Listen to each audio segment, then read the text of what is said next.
राजा विक्रमादित्य की 7 रानी थी। राजा विक्रमादित्य अपने गुरु के पास जा रहे थे। रास्ते में एक सेठ की लड़की मिली। उसने राजा कुमार से पूछा, आप रोज कहाँ जाते हैं? राजा विक्रमादित्य ने कहा, मैं आश्रम जाता हूँ। ज्ञान के लिए सेठ की लड़की बोली, क्या आपने त्रिया चरित्र पढ़ा है? राजा विक्रमादित्य ने न में सर हिलाया। सेठ की लड़की हंसते हुए बोली, क्या फायदा ये सब पढ़ने का जब यही नहीं पढ़ पाए? राजा विक्रमादित्य को बड़ा आश्चर्य हुआ, वो अभी तक ये क्यों नहीं पढ़ा? राजा विक्रमादित्य सीधे गया अपने गुरु के पास। गुरुजी प्यार से बोले, क्या हुआ राजकुमार, आप इतने गुस्से में क्यों हैं? राज विक्रमादित्य ने गुस्से में कहा, आपने हमें अब तक त्रिया चरित्र क्यों नहीं पढ़ाया? गुरुजी बोले, क्योंकि इसमें बहुत खतरा है, इससे आपकी जान भी जा सकती है। आप उसकी चिंता मत कीजिए, मैं ये देख लूंगा, आप बस मुझे ये पढ़ाइए, मुझे पढ़ना है। अब गुरुजी उन्हें कैसे मना कर सकते हैं? वो बोले, ठीक। पूरे 1 साल बाद राजा से गुरुजी बोले, अब आपकी पढ़ाई पूरी हो गई है, अब आप जा सकते हैं। और साथ ही साथ उन्होंने एक सुपारी दिया और कहा, आप इसे मुख में रख लेना। आपके ऐसे करने से आपको कोई भी नहीं पहचान पाएगा, परंतु आप सबको पहचान सकेंगे। जब सब सो गए तो रात को 12 बजे अपने राज्य के पूर्व दिशा में मोती को मुंह में रखकर खड़ा हो गया। थोड़ी देर खड़ा रहने पर उसने देखा कि वही सेठ की लड़की जिसने उनसे ये सब पढ़ने को कहा था, वो लड़की मंदिर के निकट बनी एक कुटिया में चली गई। राजा चुपके से देखने लगे, ये क्या कर रही है? उसने देखा कुटिया के अंदर एक साधु बैठा है। उसे देखते ही गुस्से से बोला, तुम्हें आने में इतनी देर क्यों लगी? मेरा पति मुझे लेने आया है। अपने पति को सुलाने के बाद मैं आपके पास आई हूँ, इसीलिए देर हो गया। इतना सुनते ही साधु ने उसकी खाने की थाली को एक तरफ फेंकते हुए, जब तुझे उसके साथ रहना है तो मेरे पास क्यों आई है? वो लड़की बोली, नहीं साधु महाराज जी, मैं उसके साथ नहीं रहना चाहती हूँ, जो भी है बस आप ही हैं। उसकी बात सुनकर साधु ने कहा, ठीक है, यदि तू चाहती है मैं तेरी बात का विश्वास करूँ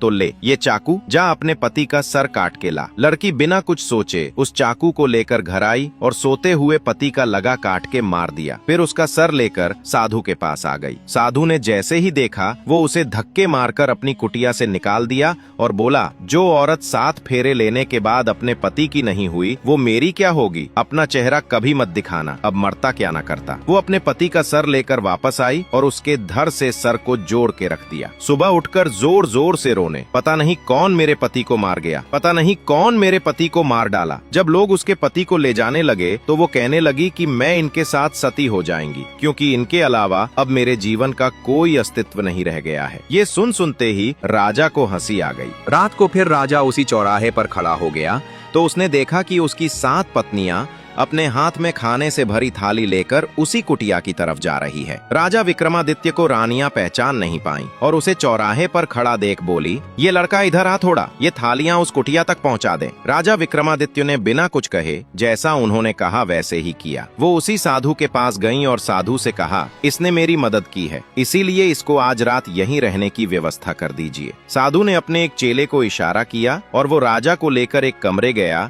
जहां सिर्फ एक चटाई बिछी हुई थी। चटाई पर बैठने वाला था कि उसे सेठ की लड़की की बात याद गई। राजा विक्रमादित्य ने सोचा, मैं एक राजा हूँ, फिर भी आज रात यहीं रुकने के लिए मुझे एक चटाई पर सोना होगा, क्यों ना एक बार उस सेठ की बात मान लूं। ये सोचते हुए उसने चटाई छड़ने के लिए उड़ाया। चटाई हटाते ही उसके होश उड़ गए, क्योंकि चटाई के नीचे कुआं था। राजा ने मन ही मन उस सेठ का शुक्रिया किया और उस क्यू में झांक के देखा तो पाया कि उसमें बहुत से जीवित पुरुष हैं। उनमें से एक ने राजा को देखते ही कहा, अरे राजा, आप यहाँ कैसे आ गए? राजा बोले, मेरी छोड़ो तुम लोग, बताओ ये कैसे हो? उसमें से एक ने कहा, हे राजा, अभी बात करने और बताने का टाइम नहीं है, थोड़ी देर में तुम्हारी वो 7 रनियां ये आती होंगी, तुम्हें जिंदा पा गई तो मार डालेंगे, यसे जल्दी से जल्दी भाग जाओ। राजा वहां से भाग निकला, पर साधु ने उसे देख लिया और कहा, उसे जल्दी से पकड़ो, अगर उसने किसी को बता दिया तो मेरा पत्ता ही काट जाएगा। सभी रनियां उसके पीछे दौड़ पड़ी,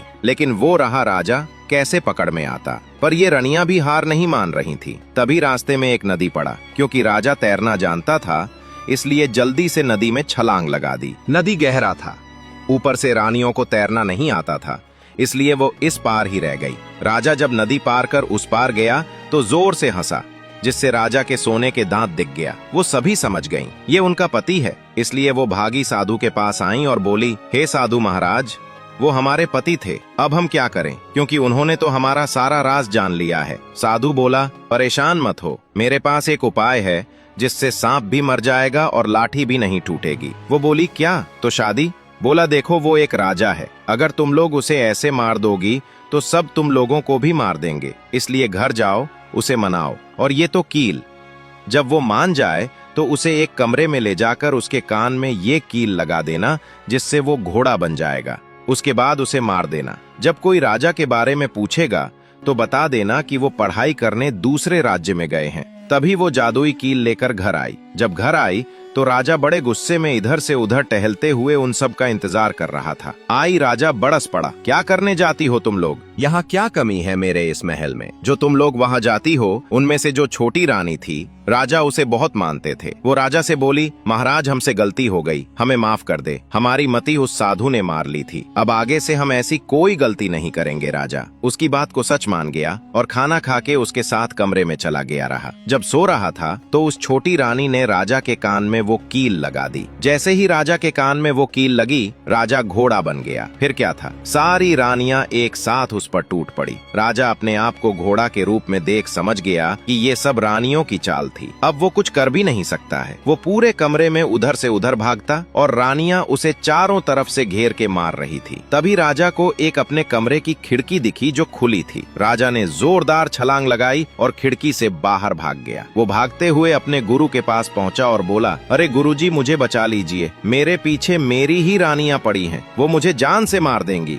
वो बोले, देखो उस साधु के पास जादू की पोटली है जिससे वो तुम्हें कहीं से भी मार सकता है, लेकिन एक काम करके तुम बच सके हो। मैं तुम्हें कबूतर बना देता हूँ और तुम राजा भोज के राज्य में चले जाना, वहाँ साधु का जादू काम नहीं करेंगे। राजा बोले, तो देर किस बार की है, अभी बनाइए। गुरुजी ने राजा को कबूतर बना दिया और कबूतर उड़ से राजा भोज के राज्य में चला गया। इधर रनिया दौड़ती हुई साधु के पास आई और बोली, वो तो भाग गया, देखिए कहाँ है। साधु ने अपनी जादू की पोटली में देखा तो पाया कि वो राजा कबूतर बन गया है। साधु के कहा, वो कबूतर बन गया है।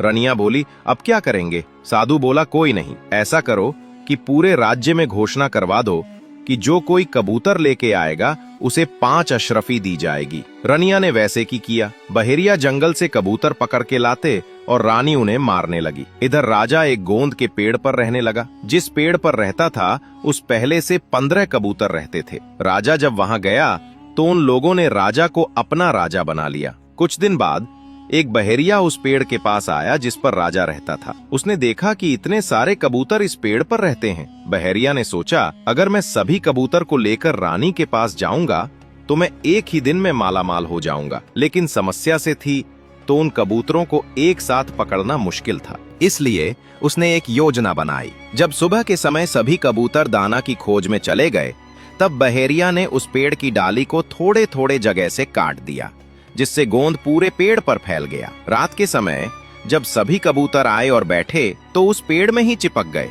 सब बोले, अब क्या करें? तो राजा जो कबूतर बना था बोला कि चिंता मत करो, जब बहेरिया आएगा तो तुम सब ऐसे लटक जाना जैसे मार गए, तो फिर वो हमें मारा समझ के नीचे फेंक देगा। जब सबको नीचे फेंक से तो एक साथ सभी उड़ जाना। सभी ने कहा ठीक है। जैसे ही बहेरिया आया सभी कबूतर उल्टा लटक गए। बहेरिया को लगा इक्को जगह पर पूरी रात रहने से सभी कबूतर मार गए। उसे बड़ा दुख हुआ कि एक तो पैसा भी नहीं मिला और ऊपर से कबूतर मरने का पाप भी लग गया। वो पेड़ पर चढ़ा और सभी कबूतर को गोंद से निकल निकल के नीचे फेंकने लगा। राजा को छोड़ के जब सभी कबूतर नीचे आए तो वो एक साथ उड़ गए। जैसे ही वो उड़े उन्हें ध्यान आया कि राजा कबूतर तो है ही नहीं। उनमें से कुछ ने कहा, चलो चलते हैं, राजा को हमारी मदद की जरूरत है। कुछ ने कहा, नहीं, राजा बुद्धिमान है, उन्हें कुछ नहीं होगा, वो सब देख लेंगे। इधर बहेरिया ने जब देखा कि सभी कबूतर उड़ गए तो उसे समझ आ गया कि ये सब नाटक कर रहे हैं। तभी उसकी नजर राजा कबूतर पर पड़ी। वो बोला, कोई नहीं, इतनी मेहनत कर कुछ तो फल मिलेगा, मैं इसे लेकर रानी के पास जाऊंगा। बहेरिया उस कबूतर को उतार के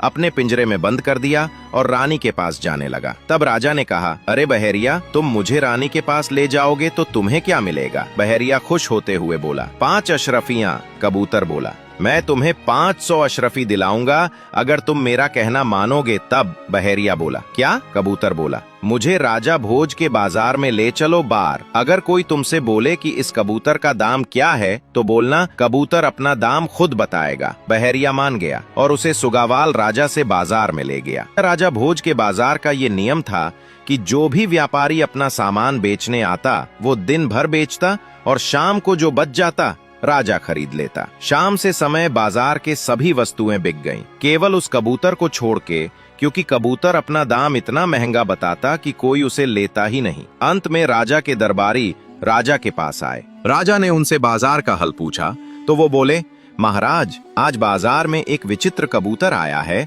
जो अपना दाम खुद बताता है। उसको छोड़कर सब कुछ बिक गया है। राजा ने कहा, क्या दाम है? दरबारी बोले, 500 अशरफियां। राजा बोले, ठीक है, ले लो, वरना राज्य में ये खबर फैल जाएगी कि राजा के बाजार से सामान वापस आता है। इससे मेरी बदनामी होगी, परंतु उस कबूतर को खरीदने मैं खुद जाऊंगा। राजा रथ पर सवार होकर चल पड़ा। बहेरिया के पास पहुंचे और बोले, बताओ बहेरिया, कबूतर का दाम? बहेरिया के तो पसीना छूट गया। वो हाथ जोड़ के बोला, महाराज, कबूतर अपना दाम खुद बताएगा। राजा के कबूतर से कहा, बताओ कबूतर अपना दाम। कबूतर बोला, 500 अशरफी। राजा मान गया और कबूतर तो लेकर राज दरबार में आ गया। पूरे राज्य में ये खबर फैल गई कि राजा ने एक कबूतर खरीदा है जो 500 अशरफियों का है। सभी राज्य दरबार में उसे देखने आए। ये बात साधु और रानियों को भी पता चल गई। रानियां बोली, अब क्या करें? साधु बोला, अब एक ही उपाय है, मैं तबला बजाने सीखता हूँ और तुम लोग नचाने सीख के चलो राजा के पास और उन्हें खुश करके इस कबूतर को मांग लेंगे, क्योंकि उनके राज्य और उनके बिना इजाजत के हम कबूतर तक नहीं जा सकते हैं।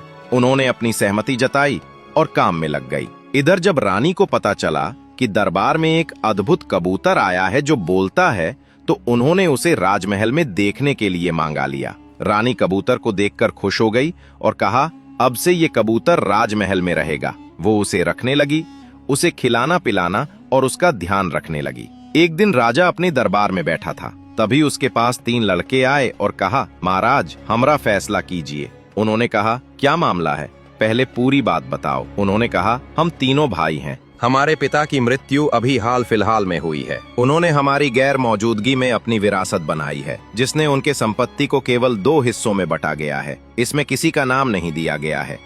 बताइए क्या करें? राजा का सर चकरा गया। क्या करें? तभी उनके मंत्री ने सलाह दी, अरे राजा, उस कबूतर का परीक्षण करने का समय आ गया है। उसने ही कहा था ना, जो कोई नहीं कर सकता वो मैं करूंगा, तो उसे बुलाइए। जरा मैं राजमहल से कबूतर मंगाया और उसे पूरी बात बताई। कबूतर बोला, हे राजा, आप चिंता मत कीजिए, मैं कल सुबह आपको बता दूंगा, लेकिन उससे पहले आप इन लोगों को यही महल में ही अलग अलग कमरे में रहने की व्यवस्था कीजिए। राजा मान गया। रात के समय जब सब सो गए तो राजा उन तीनों में सबसे छोटे बेटे के पास गया और कहा, ये क्या बैठकर सोच रहे हो? ये लो तलवार और जाओ, दोनों भाई तुम्हारे सोए हैं, मार दो, सारी की सारी संपत्ति तुम्हारी हो जाएगी। छोटा बेटा बोला, आप पागल हैं क्या? मैं थोड़े से सो संपत्ति के लिए अपने भाइयों को हत्या नहीं करूंगा। मुझे नहीं चाहिए ये संपत्ति। भाई रहे तो संपत्ति मैं खुद कमा लूंगा। ठीक है, सो जाओ, बोला कि चला गया। वो बीच वाले के पास गया और यही बात कही, तो बीच वाला भी बोला, नहीं, मैं अपने भाइयों की हत्या नहीं कर सकता। पर जब सबसे बड़े के पास जाकर ये बात कही तो वो तैयार हो गया। उसे रोक के बोला, रुक जाओ, कल सुबह बात करेंगे, अभी सो जाओ। सुबह के समय सभी दरबार में आए। राजा बोले, बोलो कबूतर, किसका मन नहीं है? कबूतर बोला, राजा, इसमें सबसे बड़े बेटे का नाम नहीं है। राजा बोला, हम तुम्हारी बात कैसे मान लें? कबूतर बोला, हे महाराज, कल रात मैं इनके कमरे में गया। ये कहकर कबूतर ने सभी बातें राजा को बता दी और बोला, राजा, इनके पिता को पता था उनका बड़ा बेटा लालची है, इसलिए उसका नाम कुछ भी नहीं लिखा। अब तो कबूतर की तारीफ होने लगी। ऐसे ही कुछ दिन बीत गए। एक दिन रानी को तबीयत खराब हो गई, तो वो अपनी बेटी से बोली कि आज तुम कबूतर को नहला के खाना दे देना और ध्यान रखना। उनकी बेटी ने हाँ कहा और कबूतर को लेकर नहलाने के लिए चली गई। जब वो कबूतर को नहला रही थी तो उसे कबूतर के सर पर कुछ कटा सा महसूस हुआ। उसने सोचा, को कबूतर को कहां से कटा लग गया? अब तो माताजी जानेगी तो गुस्सा करेंगी। ये सोच के वो उसको निकाल दी। वो एक कील था जो गुरुजी ने राजा को कबूतर बनाने के लिए लगाई थी। कील के निकलते ही वो कबूतर एक 21 साल का जवान लड़का बन गया। राजकुमारी देखते ही डर गई और डर के जैसे ही चिल्लाने की हुई। राजा ने उसका मुंह बंद कर दिया और कहा, मैं एक राजा हूँ, कुछ कारण है जिससे मैं ऐसा बना हूँ। राजकुमारी बोली, मुझे बताओ, वरना मैं सबको बता दूंगी। राजा बोला, अभी नहीं, अभी तुम कील जहाँ मेरे सर में लगी थी वहीं लगा दो। जब सब सो जाएंगे तब इसे निकालना, मैं फिर तुम्हें सब कुछ बताऊंगा। राजकुमारी को उसकी बात अच्छी लगी। वो उसे वापस कबूतर बना दिया।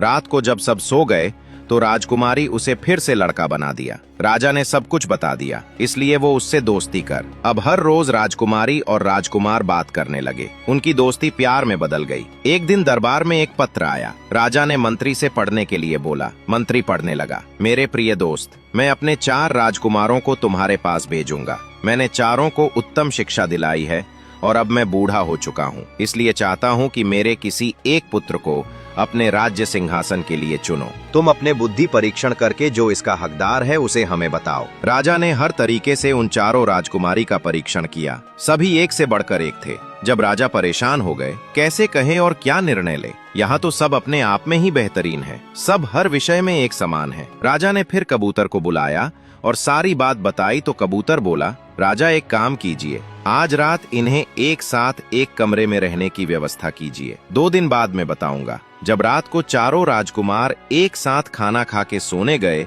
तो आपस में बात करने लगे। पहला राजकुमार बोला, अरे भाई, खाना खा के मजा ही आ गया, पर अगर पक्के धान का चावल और दही मिल गया होता तो मजा आ जाता। कबूतर उनके कमरे के बाहर खिड़की पर बैठकर उनकी बातें सुन रहा था। तभी दूसरा राजकुमार बोला, अरे भाई, मुझे इतना कुछ नहीं चाहिए, मुझे तो बस एक रात के लिए राजकुमारी के साथ सोना चाहता हूँ। तो तीसरा बोला, अरे बाप से राजा ने सुन लिया ना तो जान से मार देगा मुझे। इतना बड़ी कोई इच्छा नहीं है, मैं तो बस ये चाहता हूँ कि कोई वाराणसी से बना पान खिला दें। तो चौथा बोला, मुझे तो नींद ही आए, कितना दिन हो गया। मैं चाहता हूँ 4 बड़े और कोमले गद्दे पर सो जाऊं। चारों अपनी अपनी बात करके सो गए।